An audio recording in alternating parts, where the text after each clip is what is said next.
Hey everybody, Pete A. Turner, executive producer and host of Your Break It Down show. So I've been talking a lot about the Prison Chronicles and how we have all these incredible people coming up. One of our secondary supporting shows is coming out today. Now, you've already heard Ron Self, you've heard from Honore Vachon, you've heard from Richard Bronson, and you've also heard from Shaka Senghor. You've not heard specifically from Matt Ray, who's one of our other subjects. Oh, also I should say Eric Houston, because he works with Devone Bogan over at Advanced Peace / the Richmond City of Richmond project that those guys all do together. So we've heard from all these people previously. And if you don't know where those things are, I'm building it all together in one big website where you guys can say, I want to listen to that. I want to listen to that. So if you're into prison reform, this is a good place for that. So Matt is one of our subjects, one of the main people, and his part of the story is incredible. But today we're going to talk about life as you get out. I mean, here's a guy that is just a regular dude who had a very bad thing happen to him when he was young. And basically before he's even fully a man, he's in jail for the next 20 plus years. And then he gets out. Well, what on earth happens next? We don't hear these stories very often. We know it's hard. We understand that, but really no fooling. How does that go? So Matt and I dive in, and it's not been easy. I mean, he's very positive about it. He has the right frame of mind, considering where he was and where he is now. And I think you're going to start to understand who this guy is. And then when you hear him in the Prison Chronicles, which, by the way, July 15th, the first episode will drop, and it starts heavy. You're going to love who Matt Ray is now, and you'll start to get what we're hearing from these people that we're talking to. So this supports the Prison Chronicles project, and I think you guys will like it. Hey, if you're new to the show, thank you so much for coming in and joining us. I'd love it if you're international. Let me know. I see all the international listeners, and I appreciate it. And I should definitely say a shout out to London. I mean, the UK in general is powerful and they love the show, but London especially, gosh, you guys are really supporting it. I love it. And by the way, India is emerging as a big, big market. So what up, India? Thank you so much for listening. Too many places to mention because it's just the show is really cracking over there. So thank you all so much for listening there. And Russia. Hey, Russia's coming on the board. So when I say this show is 80 plus countries, get an idea. Like there's a lot of people out there listening to this show. So continue to support. If you're from somewhere else, even if your English is terrible and you don't want to write in your native language, I'll figure it out. I'm pretty good with languages. Okay. Next thing I want to say to you is this. Matt Ray on the Break It Down show. Time now. Lions Rock Productions. This is Jay Moore. This is Greg Proops. This is Jordan Harbinger. This is Dexter from The Offspring. This is Nathan This is East. Sebastian Younger. This is Rick Marotta. This is Stuart Copeland. This is Mick Gillette. This is Andy Summers. Hey, this is Skunk Baxter. This is Gabby Reese. This is Rob Bell. Hey, this is John Leon Guerrero. Hey, and this is Pete A. Turner. Hey, this is Matt Ray, and you're listening to the Break It Down show. Matt is one of the featured former inmates on the Break It Down show's limited series called the Prison Chronicles. And I wanted Matt to come on and talk more about his background, but more importantly, his transition, because we talk about one of the premises, Matt, that we realized with the Prison Chronicles is that most former inmates leave with less than $200 in their pocket. Maybe they have 1,000. And when someone walks out, you know, and one of the main things that we say in this, every episode we say, you know, people up to and including murderers get out of prison at some point. Most of them do. So what condition do we want Matt Ray to be in when he gets out? And if I told you it was less than $1,000 in your pocket, would you be stoked about their opportunity to transition successfully? And what if it was less than $200, which is the God's honest truth? And so making that realization and bringing that into the forefront of what people do, you know, it's a powerful part of what happens in the Prison Chronicles. And I wanted to start to get your thoughts on being that guy. Like literally, if you don't mind telling us, how much money did you walk out of the door with? I think I walked out with about $1,600 that I was able to save. And then when I got out, there's a couple people that, you know, looked out, family and friends gave me them, you know, 100, 500, 300, you know, here and there. Like one family member specifically gave me like 500 and some others 100 here and there. So I think I might have had somewhere around 24 or something after it was all said and done. But then you got to think I had to buy all the, you know, the clothes, and I had to get my cosmetics and, you know, stuff like that. Yeah. And then when you think about what your peers that walk out the door every day, maybe they don't spend, I mean, you spend a good deal of time in there, over 20 years. So when someone else walks out, yes, if you have family around and they can afford to give you $500, but that may not be every family. Right. What's your sense for and this is California too, by the way, for everybody. So when you walk out, what do your peers look like? What do they have in their pocket? And then, what are the things you have to buy? First and foremost, it was clothing. I had to, start small, obviously, but I had to get some shoes and I had to get, everything you could think of. I mean, I didn't have anything when I left. So that was the main thing, was getting my clothing and then getting the cosmetics, getting my things together for that. Yeah. I mean, getting a household set up.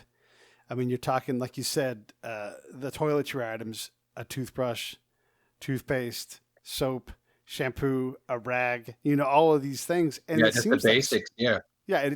But it adds up. And then a way to carry that stuff around. How transient are you when you first get out? Like you go to some kind of, I don't know, I'm going to use the word halfway house, but you go to some kind of transitional housing, at least initially, right?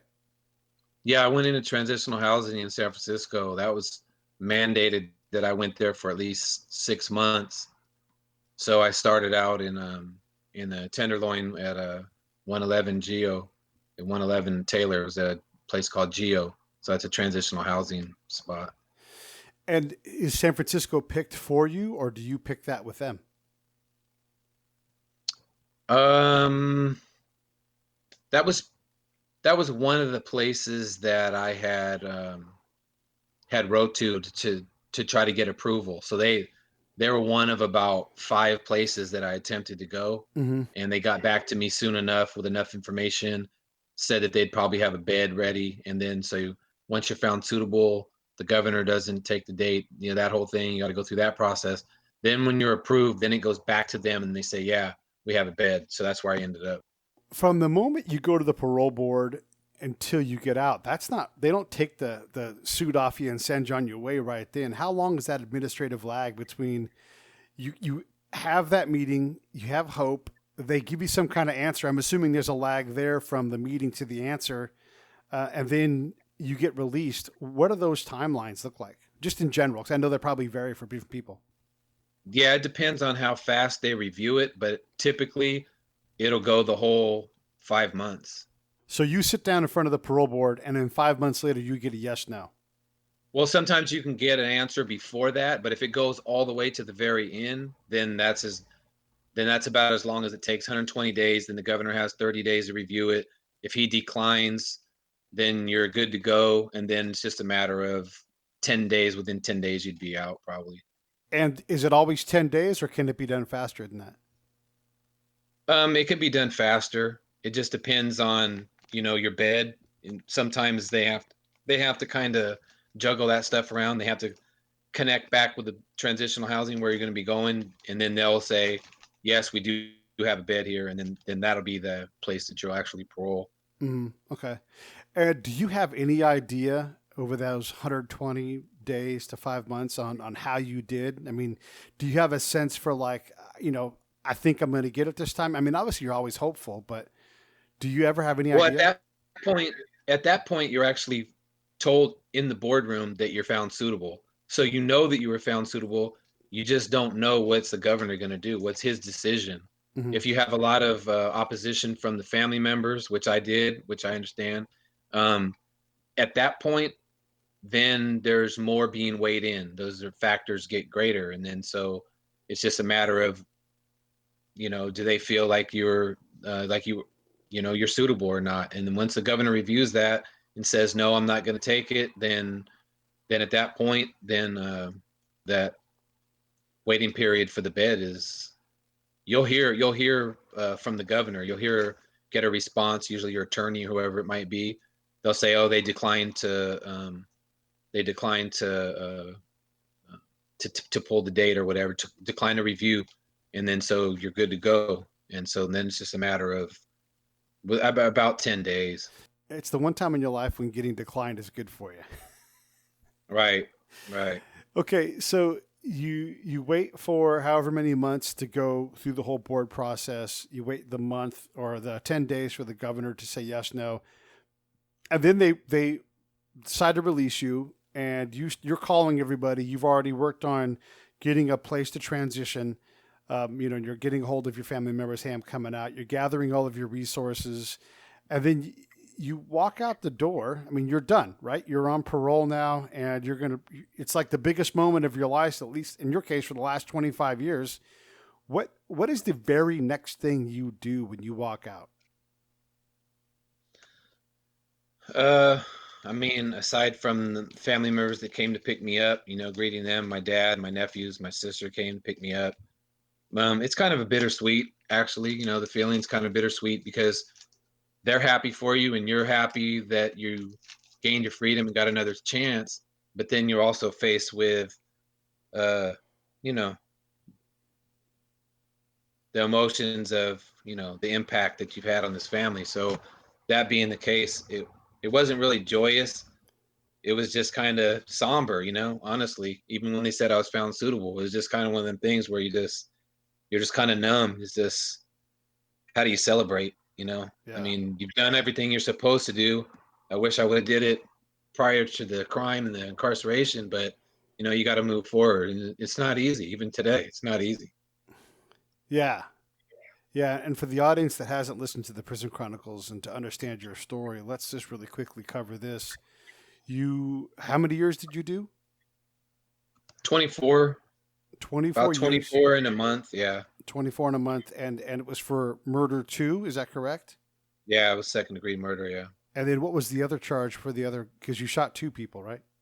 yeah, it was the other charge with assault with a firearm, and then the enhancement. So it was 15 to life for the second degree, and then it was 9 additional years that was consecutive. So I actually served that first, and then I got on the indeterminate term. Right. Served my determinate term first. Wow. So you have to serve the full 9 years of that, or did you get like two for one No, time? well, back then it was kind of like halftime, Hmm. but you don't start working and get your A1A status for quite some time because you got to go through the process of going to reception and then getting housed and then being placed on a list for a job or school. And then so that takes a while. So that kind of cuts into those credits that you might normally earn. But then, so it was about maybe 5 years on the nine. Hmm. And then it started into, okay, you have 9 years after that where you're going to go to your first eligible, your hearing. That'll be your first actual board meeting. Right. Okay. And then so you have to get found suitable on that charge as well, and then you start your next sentence. Is that right? No, the determinate sentence is just once that time is done, then you start in on your next sentence, which is your indeterminate term. And in my Mm. case, it was the 15. I think the way they did it, it was 13 months into that, you're supposed to go to a doc hearing, and then they'll try to gauge like, what are you doing? Okay, you're working, you're in school, and they try to get you on a track. They try to say, try to monitor you kind of to see where you're at, where you're headed. And then from that point, they'll set another date where you'll go back. And then they stop doing the doc hearings and they just pretty much would set a parole hearing. So at that point, I knew that I had about 9 years and I'd be going to my first hearing. Mm. As you're going through this process, obviously, you're out, you're trying to figure out how to make money, how to get hired somewhere. How did that go in terms of finding a way to make money?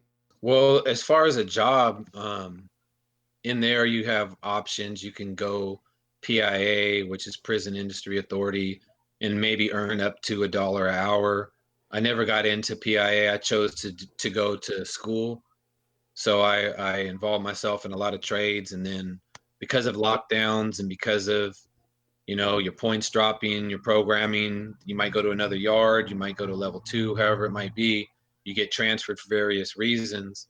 I went through that in the first, so many years. So then you have to get to another place and you have to readjust. Then you got to get on another list. And then you got to try to, you know, get back into the system. And in the meantime, I would just do school. I just did school through correspondence. That was the first couple programs that I chose to do just because there wasn't a lot of accessibility to the trades and stuff when you're moving around. You just have to readjust all over again. Just sign back up for self-help and, work on you, do all those type of things. So it just kind of depends on where you're at, what's available. One of the criticisms with prison reform is especially like with the program like the Last Mile, where they teach inmates how to write code, and they get professional level jobs and get paid a professional wage. They don't have access to all of the money, but they are creating some wealth for themselves down the road and or for their family. Is why don't I just go commit a crime and get free education? Will you talk to that objection? Because it's I understand the reaction, like, hey, I'll just go kill someone and I'll get free school, but that's also not really how that works in terms of like the balance of what you go through and what the families go through. I mean, I don't know. I've heard that argument before, and how it's unfair, and people out there paying taxes, working hard, and they can't afford to send their kids to college. And then here it is, somebody that commits a crime and he gets college, and maybe majority of it's free. Maybe there's, I got board of governor waiver fees that I did.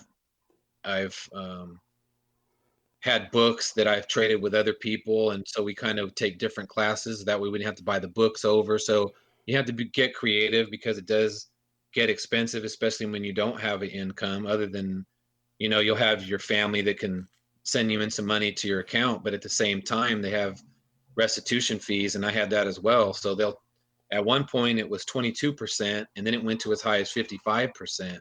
So any money that was coming in, they were going to tax that money. So if you wanted to try to go for $100 to the canteen, then you're going to have to send in 200, or more, just because it was 55%. It had went up so high. And you can receive packages that can hold you over a little bit. Every 3 months you can get a package, 4 times a year. I've heard that argument before, and I don't know if anybody specifically would do something especially that serious of a crime, just to get free college. But I can understand that side, being irritated that, people out there trying to make it every day and pay taxes, and at the same time they can't put their kid in college. Why does somebody else get the opportunity? But they do have grants, and there are programs and loans and, those kind of things where people have access to. So it's just a matter of, being diligent, getting on it, and try to figure out what it is that you want to do, whether you're in or out of prison. It's a mindset. I imagine that if they had a trade places with program, like Pete's on the outside and I'm like, hey, I'll go get free school. And you're like, then great, you can do my time. I imagine there'd be zero takers for that. Like people Oh like, yeah. wouldn't be lining up for that opportunity. Yeah, not at all. Yeah. How many different prisons did you serve in during your 24 years? I think 5. 5? Yeah. A lot of that depends on programming. It depends on, like, if you're programming the way that you should, typically after the first so many years and you drop your points down, most prisons will have a lower yard close by, and then you can just transfer over to that yard. Some don't. There's some people that get sent all the way down south, Chuckawalla, Ironwood, as high as Pelican Bay. Just, it depends, and they have places for people that aren't acting right, not programming, and they'll end up in the shoe somewhere. And it's, just, there's only 2 places, Corcoran or Pelican Bay, and I never had to go to any of those places. But that's just how it works. After your points, after you program, you go down a couple levels. If there's a bed close by, then you can get it, and if not, then you're just kind of subject to going wherever it is that they need to send you.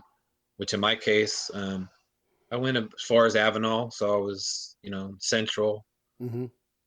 Valley. So that was about 4 hours, and that's a hardship on the family to drive 4 hours one direction to see you for a few hours. Yeah. When you look at the overall process of being incarcerated in California, you weren't a habitual gang member. You weren't selling drugs and harming people day to day basis. Granted, you were making bad decisions and your life was out of control and everything, but at some point you are equipped enough to go in and start to work on yourself. How, given, despite all your problems that you had to deal with, how rare is that? Like, how often is the person just obstinate and not going to cooperate and not invest in themselves, would you say? As far as like my experience in seeing other people, how Yeah. they program their circumstances, Yeah. I mean, it varies, obviously. I get it kind of depends on not just the age, where I was fairly young still, I was 23 when I committed this crime, 24 when I was sentenced and actually sent to prison. Right. But I think that matters, and what kind of like what work ethic you had prior to going in, what skill sets you might have had, um, where you're at as far as confidence level, or as far as where you fit in the social scheme of things. Some people get involved in the gangs right away because they're already gang members on the street. Hmm. So that's something that they continued, and then maybe after a while they veered away from it. At some point had to walk away from it. Some races aren't as lucky to be able to do that. I mean, it's like you're gonna either lock up or you're gonna get with the program. I mean, that's just the way it is. Mm-hmm. With my race, there was some pressure with regard to that, but it's pretty much if you're, a stand-up person, you're doing your thing, you're not really going to get questioned as long as you're going, I guess, with the main flow or the rules of the prison. And I kind of went against that, not kind of, I went against that grain. And, I had to pay the price a couple times. You're going to get in fights, you're going to have people approach you, things are going to happen, you're going to get threatened, whatever might take place, just because those are the ground rules that are set. And just depends on how serious of a place you're in, and how far somebody's willing to take it, Mm-hmm. as far as trying to get you to go along with the rules. So if not, for most cases, you're kind of like an outcast. You're pretty much, oh well, when something big happens, we don't have your back. Well, I don't need you to, because I'm not getting into stupid stuff. Mm-hmm. And so it's pretty much you pick the people that you want to be around. So if you're around the people that's involved in those kind of things, you're going to be expected to follow those rules, and do what you got to do. But if you're not, then you're really not expected to. Only other exception to that would be, if there was like a major riot and it happened to deal with a different race and you didn't get involved, well then potentially something could happen, or years later it could happen. You didn't participate, and your race got into it and you didn't participate. So then somehow somebody might come after you for that. But for the most part, you kind of separate yourself from that, because if you're at work and you're at school and you're taking care of business, it's like out here in society. You're not running the streets, you're not out late at night, so your chances of getting involved in some of that stuff is very small, if you're not involved in it. You're talking about race. That's already a charged word where it's hard to even talk about that. But race is really part of the social fabric of prisons. What when you say race, what are the options? Well, when you're talking about, especially, well, these days, Mm-hmm. I entered the system in 1994, and so at that point it was not as harsh. They started having shoe programs, they started locking people up that were affiliated.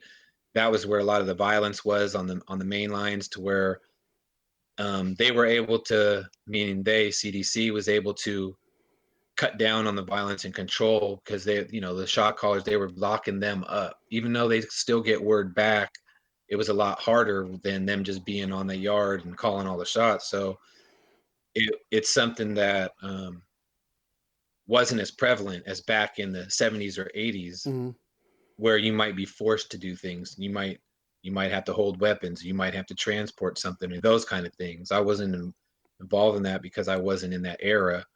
So I guess if you were to say, if I was fortunate at all, the time that I went to prison would be the time when that was lessening. So there was less pressure. But there are other races, whether it's the northern Mexicans or southern Mexicans, they have a lot more pressure, as far as if that's where you're from, then that's what you are.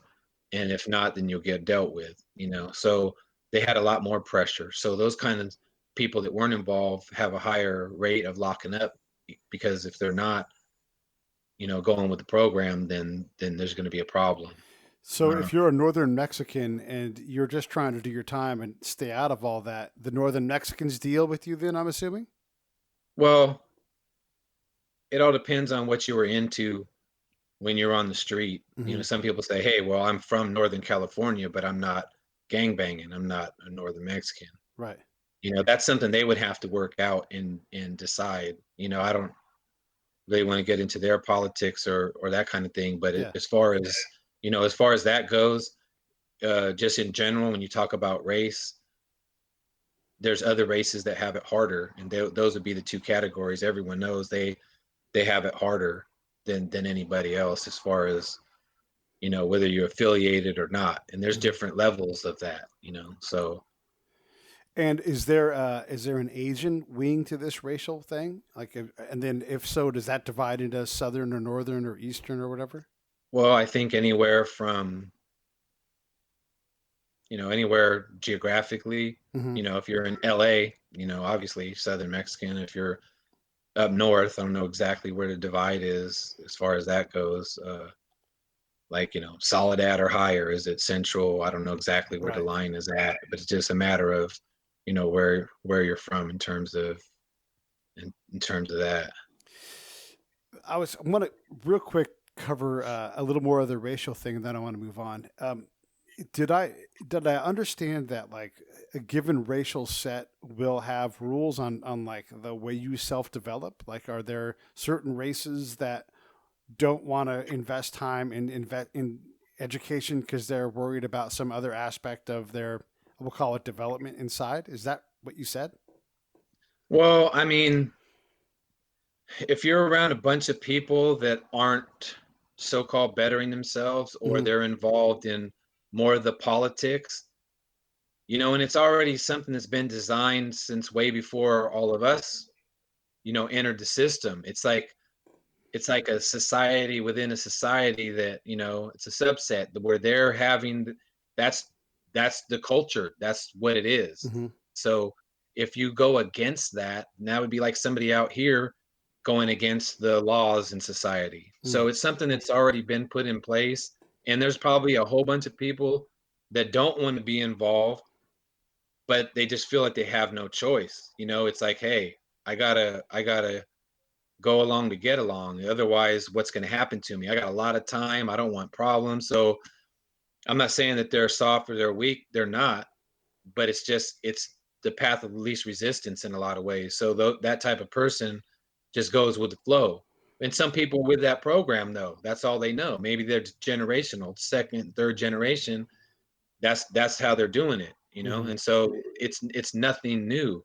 When you're living, it's not like you're basically desensitized because you've been in that street life for so long. When you get to prison, it's just another day. You're just in a different yard, basically. What about the guy who's not a street life guy? What about the guy who just has a horrible day and makes a horrible decision, or was making bad decisions in some other way and ends up in prison? I mean, 35-year-old dudes kill people on accident sometimes. They get DUIs or whatever it is. Do they have to play by the same rules if they're just some guy who never was really in trouble but just makes that one catastrophic bad decision? I mean, for that matter, there's people that kill their wives and drunk drivings and other situations where they're in their 60s, 70s. Yeah. For the most part, I think the older you are, for generally you get a little bit more respect or maybe even a pass. You're not required to do something that somebody might, like Hmm. you've already done your time, or maybe you've been in prison for 30 years. Well, they're not going to be on the front lines. They're just going to be making the decisions. And the new youngsters that are coming in going to be putting in their work because they already did their time. Right. They already put in their work. They got their stripes or whatever you want to call it. So then it's just a matter of someone else's turn. Hmm. So Hmm. if a person is going to learn, I don't think any race, like, no matter how involved somebody is, they're never going to block somebody really from bettering themselves or going to school. So those things are kind of understood. It's just a choice. Is that what somebody wants to do, or do they want to stay on the yard all day and work out? Or maybe they're not doing life. They don't have to go to the board. They know automatically they're going to get out, even if they max out and do their whole determinate sentence. There's less incentive in some ways, or motivation for somebody to really do something. So in a lot of ways, a life sentence, at least the way I viewed it, was like a death sentence. It was like that was something that I knew that I had to go to the board. So even initially, I admit that I took classes that I didn't think I needed to take. But looking back, I did need those classes. Mm-hmm. It made me a better person. It made me more well-rounded. I understood more about myself. Um, but I didn't pay attention as closely as I should have in the beginning because I felt like I was so far off. It was going to take so long for me to get out. What was the difference? And Right. and going back to what you said earlier, there's some people that they just have no hope. They just give up. Maybe they got 99 years. They didn't get life, but it's equivalent. Yeah. And they've been in there 30, 40 years. I know people that's been in there that long, and they're still waiting for their opportunity to get out. So in a lot of ways, having that life sentence and going to the board at one time in the system, everyone did have a life sentence. And so in a way, it kind of structures it to where you're required to do these things before you can get out. Mm. And I don't know how it's changed since I've been gone almost 3 years now, that how that works as far as somebody that doesn't have a life sentence. I'm pretty sure that they're making them do some mandatory classes. Hey, this is P.A. Turner from Lions Rock Productions. We create podcasts around here, and if you, your brand, or your company want to figure out how to do a podcast, just talk to me. I'll give you the advice on the right gear, the best plan, and show you how to take a podcast that makes sense for you, that's sustainable, that's scalable, and fun. Hit me up at pete@breakitdownshow.com. Let me help. I want to hear about it. How that works as far as somebody that doesn't have a life sentence. I'm pretty sure that they're making them do some mandatory classes. When you got out, would you say that your situation was more advantageous than most? I mean, you had a family that was still connected to you. They're helping provision your well-being in terms of commissary money. How do you rate in terms of, are you abnormal with your support, about even, or below average? I would say I was above average, probably, as far as because I didn't choose to go into the PIA. People that want to save, or that want to make money to eat. I mean, you're getting 3 meals a day, but a lot of those meals you're not going to want to eat, especially after so many years. So if you can get something from a package or from the canteen that's different and cook it in a different way, Mm-hmm. then it doesn't get so monotonous. It's like repetitive. Like, okay, Thursday is this, Sunday is this. So when you want to mix it up, so people that didn't have that, PIA gave them opportunity, although it was 70 to maybe so many cents an hour, $1 an hour. They were still able to maybe make some restitution payments, save Mm-hmm. some money, go to a little bit to the store, whatever it might be, get cosmetics instead of a state bar of soap and tooth powder and a little tiny toothbrush, to get something that was better than what they were going to provide for you. That gave them an opportunity. If they didn't have family or friends, or it wasn't consistent enough, then they'd work PIA and they would be able to go that route. So I was one of the ones that was a little more fortunate, I think, in terms of um, assistance or help. I didn't burn any bridges on the street. I don't know what anybody else's past was, but um, aside from the horrible decisions and choices that I made, I was still at heart a good person and a good brother and a good son or whatever. So I did have that support when it came to if I needed anything. So you walk out. Did you have to find a job? Did they offer you something from, like, here's a list of jobs where you can go work? How did that work? There's some things that are posted, like within the place that I went to in transitional. There's things that's posted. There's workshops. They kind of direct you where to go. You can talk to a counselor. There's other I'm gonna say like job fairs, but they point you in a couple different directions for resources. And then of course you can go on your own and you can get online, or you can go look for help, one to sign, or whatever it might be, and then apply. Okay, and so you get out, and you were a valet, right, when your first job? Yeah, when I got out, I was a valet for about a year. I was working at a hotel in San Francisco. Yeah. How did that job treat you? Um, Fairly well. It was okay. There wasn't like a lot of room for advancement. I knew it wasn't permanent. It wasn't a career. It was it was any job to me at that point, and it Right. was an opportunity to you know open an account, save some money, and pay some restitution, and build my credit. And it was only a mile away, so I walked to and from work. I actually had walked to work and jog back from work in the morning. So I worked overnight. So fortunately, they had banned the box in San Francisco. They were one of the first places to do that. So they didn't have on the initial job application, felony and this that kind of thing.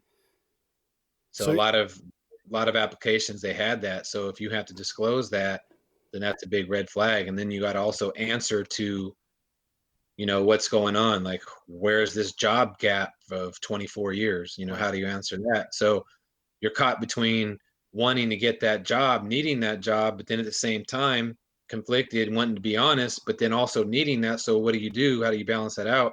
I chose just to tell the guy straight up, look, man, this is my situation. I'm on parole. I'm a good worker. I'm honest. I don't call in sick. I'm going to be here on time. I'm going to do my job.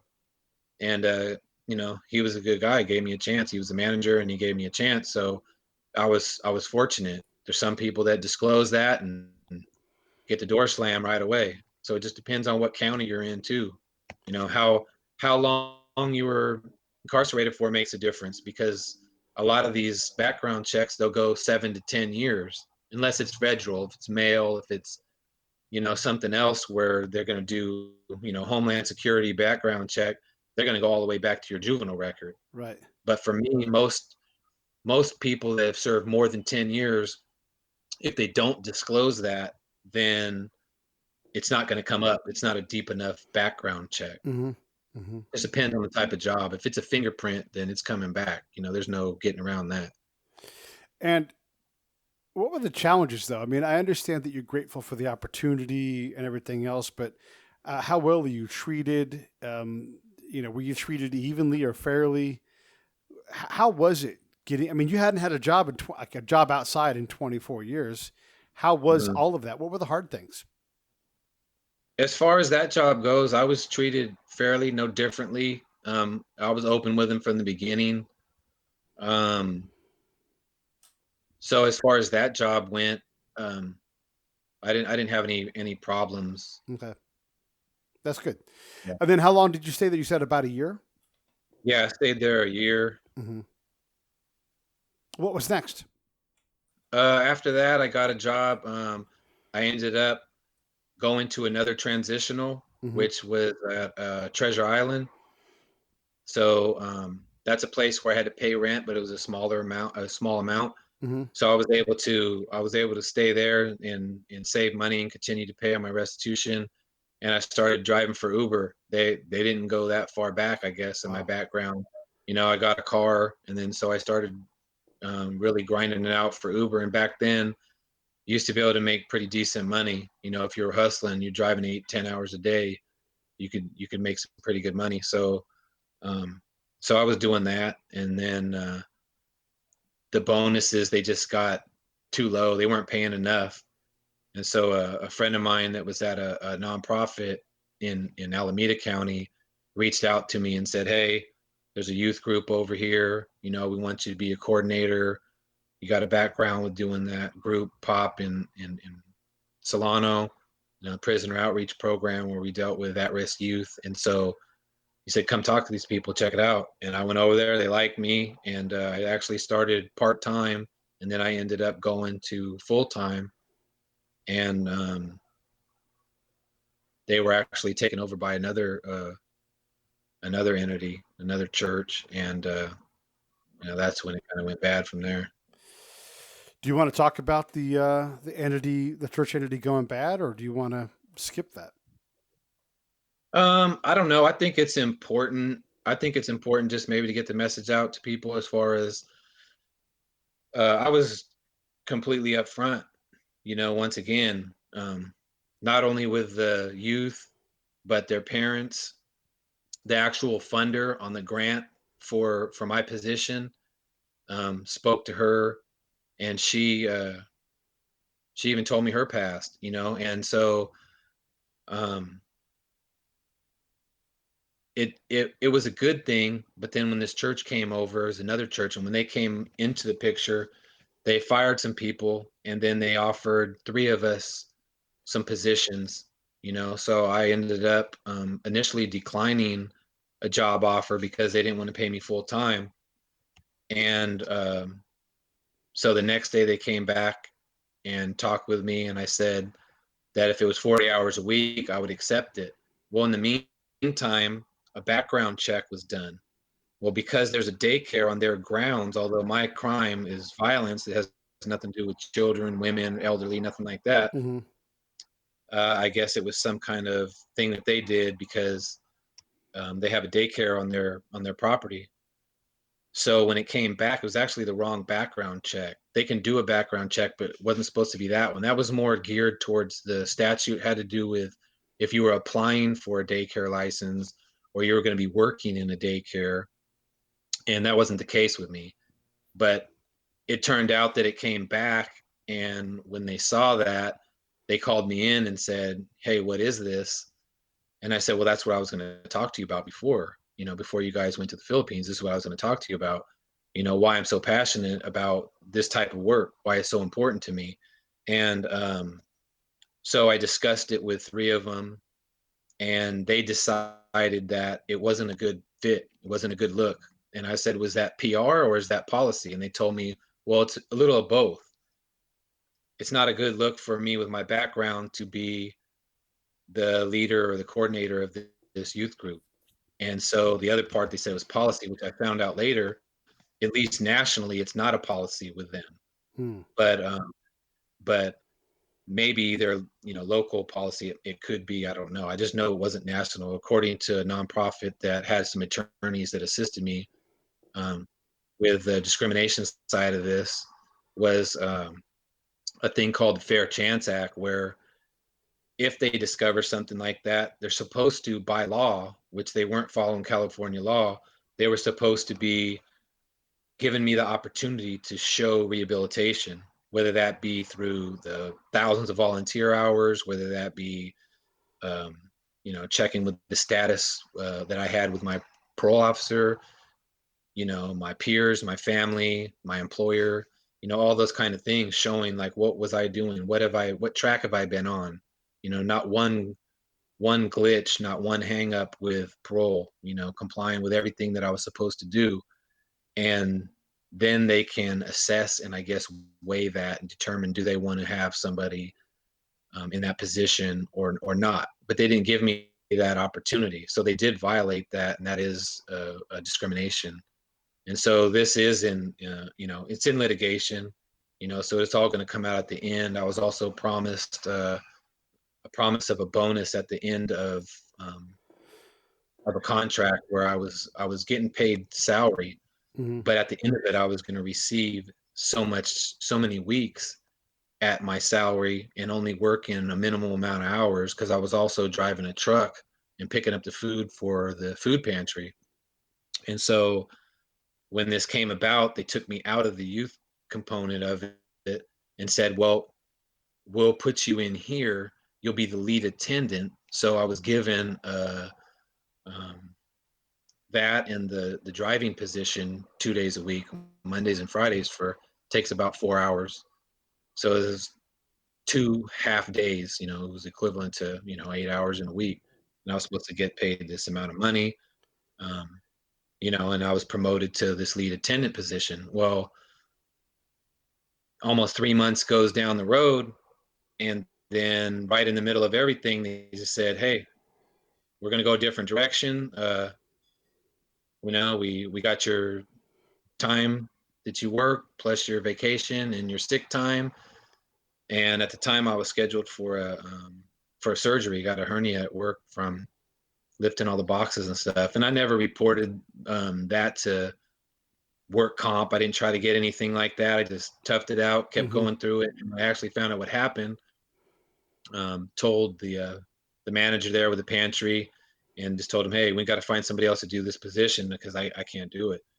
And then so I don't know if it was accumulation of that, my background, whatever happened, but I had nothing bad work related as far as that job. Never a warning, a write up, anything.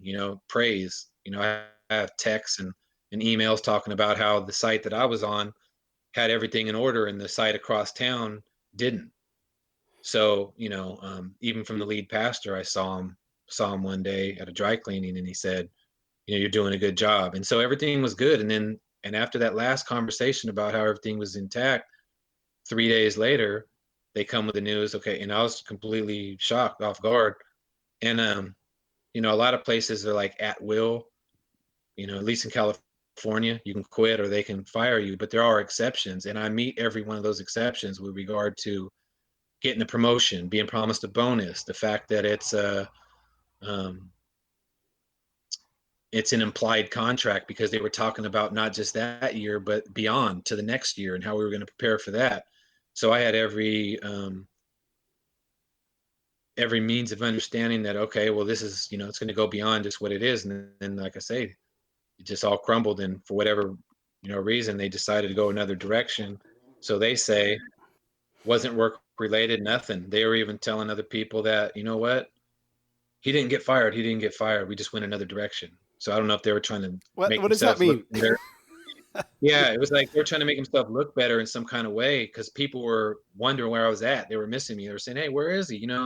And so, um, come to find out, when I filed for, actually, I had served a demand letter, and then I get telling them, informing them that I'm taking them to court. They can either settle this or we're going to go to court.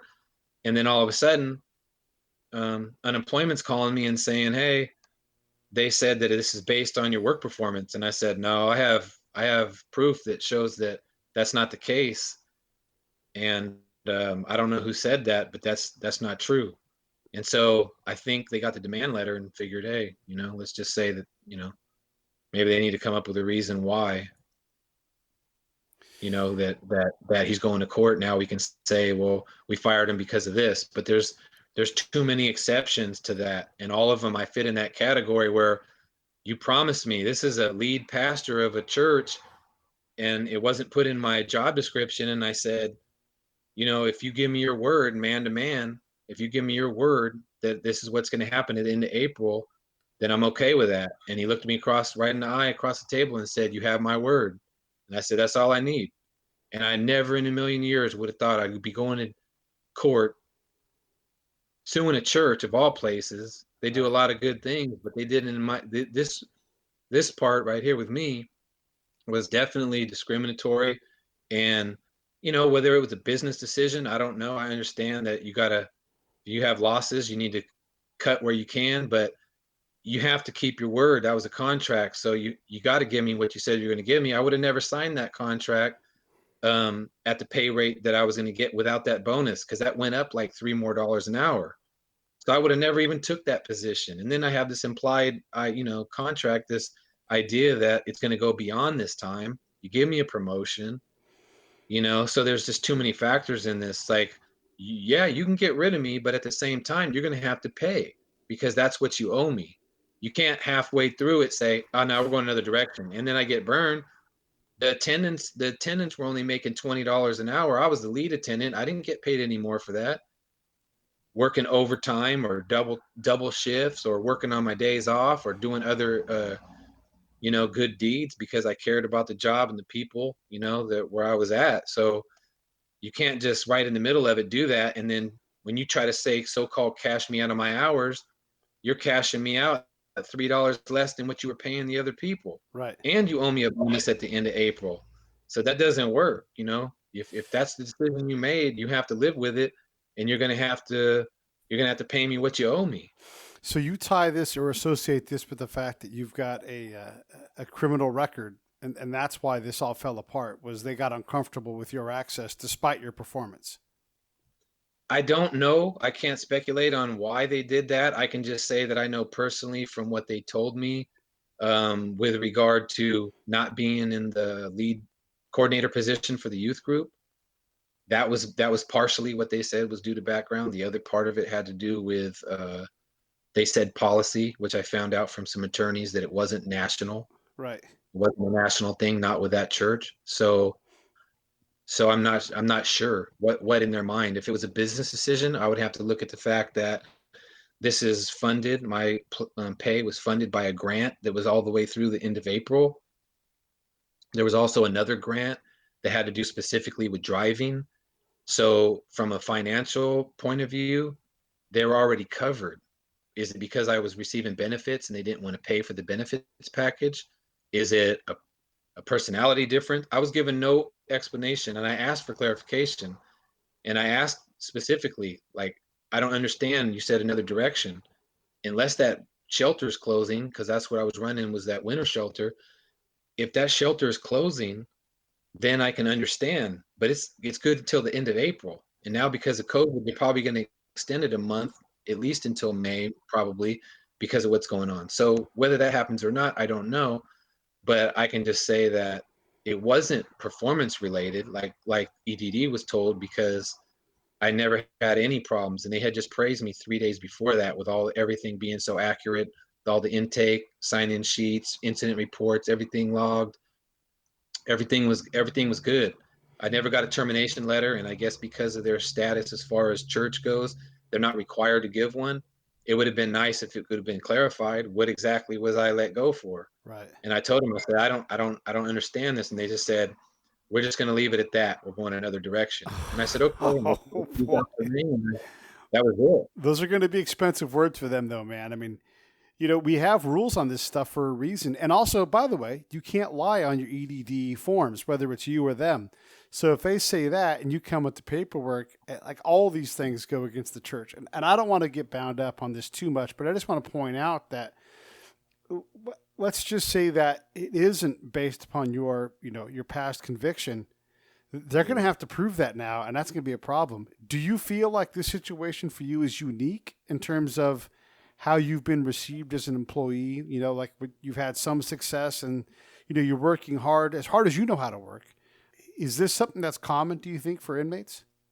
It's hard to say because I know there's a lot of companies that actually get tax breaks and benefits from hiring, ex-felons or people that's been incarcerated. And I think that a lot of us have a very good work ethic. We worked for pennies, although everything is paid, Yeah. you're still worked for that. So anybody to make, anything above that, I mean, it's cost of living type situation here, but they have a good work ethic, you know. They're used to being in the trenches and doing some hard things and things that they didn't like doing and humbled themselves and got to a place where it was like, you know what? I got to do what I got to do. It's not about I'm too good to clean a bathroom or push a broom or I had so many different job duties there. I mean, I was like almost like a security, acting as security at times. I Yeah. was doing maintenance things. I was stocking the pantry. I was driving.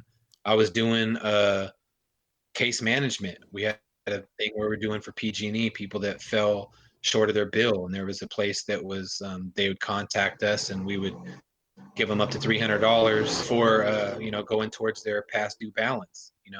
And so there's a lot of different jobs in the youth coordinator job, and there was a lot of jobs that I did there, and it wasn't anything wasn't beneath me. I did whatever I had to do. Sometimes I vacuumed, sometimes I cleaned up. It's like whatever needed to be done, I just did it. Sometimes it's easier to just do it instead of complain about it or blaming somebody else. I just do it. Yeah. I've never been afraid of hard work or anything like that, and I try to do the best job at whatever it is that I'm doing. I mean, you But I sound like just a model employee. Don't look around and wonder who's going to do it. Just do it. Not afraid of hard work. This is something that someone who's a great employee says, you know. So, if nothing else, man, I appreciate you saying that. If you could remove one barrier post release for inmates in general, let's just take it away from you. What would be that one barrier that you would want to remove, at least here in California? You probably can't speak to other states, but what's one thing that shouldn't be in the way that should be easy to remove? I guess it would depend on what type of job. If it was something that was a nexus, like say if I was a embezzler, then I don't think a bank is going to want to hire me. And that would make sense, but a lot of times it's a drug related situation, or it's a violent one. And if somebody has proven themselves and they had to go through extensive board hearings with professionals that, evaluate you and look at numbers and look at, everything before prison, during prison, and all that, and your release plans, your um, all the different things that you have in place to try to see, to gauge, are you going to be, doing what you're supposed to do when you get out, as hard as that would be. Um,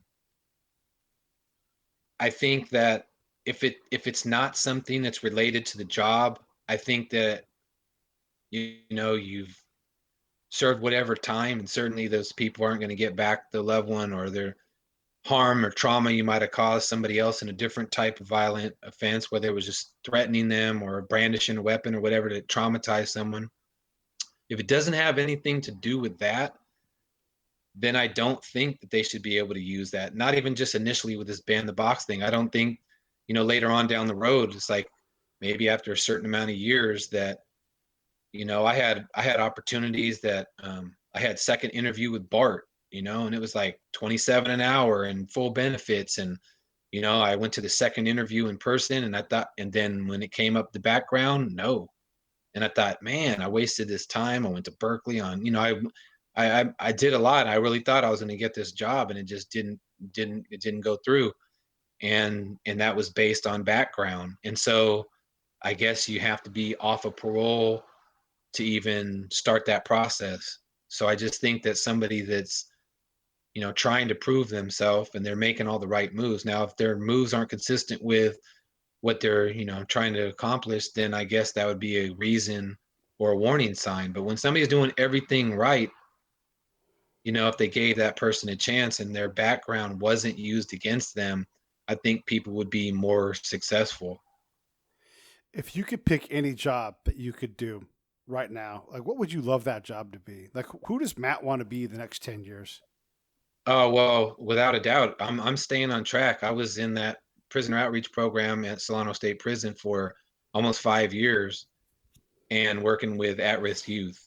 And that's my passion. That's always going to be my passion. Whether, nonprofit is tough, and they say nonprofit for a reason because you're not making a profit. Um, yeah, so myself and three coworkers actually formulating our own nonprofit. That's in the works. And so we're taking all the necessary steps, and that's definitely going to be something that hopefully one day I can earn enough to where I can actually pay bills and eat, and that would be my full-time job. But unfortunately, it's a rough field, but it's very needed and necessary, and we're not going to give up on the youth that we somewhat left behind because of this transition with this other church. We're getting back to that. That's youth embracing positive direction, so that's what we're doing. That's where Yeah, we're going with it. I like And it. yeah, we're going to be educating them to become leaders in civic and social justice. We'll be doing community outreach and just trying to help them be responsible young adults. So we're definitely building that up, and hopefully in a couple months, I don't know, with this COVID thing going on, if that's going to delay the process, but in terms of all the steps and the things that you have to do as far as getting your bylaws straight and all the different things for the nonprofit side of it and getting your board together and doing all the stuff that you need to do. Um, yeah, we're all very passionate about that, and that's definitely going to be, the the focus. That's what I'm going to be doing in the future for sure. Cool. And I hope it just continues to grow and we continue to get donations and the grants, and we just keep building this thing. And the more that comes in, the more kids that we're going to be able to reach out and to help. Yeah, man. Well, hey, listen, I appreciate you talking more about your background and your path, post prison, because it's just these kind of stories. And, you're a positive dude, and you're obviously, it's incredible how well adjusted everybody I've met in this process is. You just what you believe them to be and what you all end up being. I find my life enriched by getting to talk to guys like you. You have so much wisdom, so much patience, and it's always an honor to be able to talk to you and Kenyatta and all these other folks that I've gotten a chance to talk to through the Prison Chronicles. So just thanks, man. Thanks for what you're doing. Thanks for continuing to just, work at the problem, because it's easy to get lost in dreams and have one small thing like COVID smash everything and you get down, but you're just getting after it, and I love it. Thanks. Hey, thanks for giving me another opportunity, P. I appreciate you.